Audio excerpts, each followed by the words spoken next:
Hi Unity students, welcome to section 2. Rick is going to be shipping into this section from now on a pretty much daily basis. Rick, what are your plans for producing Number Wizard console and what's it all about?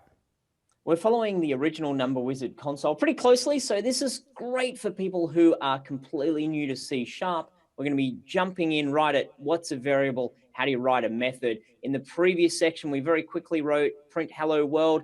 Why do we need a semicolon? What's a statement? So all of that really foundational stuff we'll be doing in this section. And at the end, we'll be producing just a simple little game that'll allow us to flex our coding muscles. So I've reviewed the code that Rick is heading towards, and we've basically kept it, as Rick says, exactly the same as the classic version of this course, because literally hundreds of thousands of students have been through that. And apart from a little bug I left in the original version, this is going to be pretty much identical. I did consider making it into something much more grand and intelligent and wise, but frankly, it's right where it is perfect for right where you are in your learning journey. So that's what we're going for. So I hope you enjoy the section with Rick. Any other parting words or wisdom for them, Rick?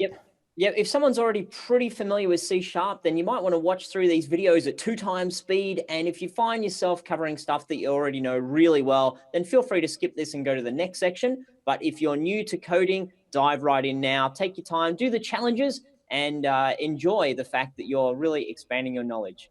And I should say to the more advanced people, this section is specifically designed to not cover very much at all of Unity. It is focused on basic C#, just to reinforce Rick's point there. Yep. Great, let's jump in and get started.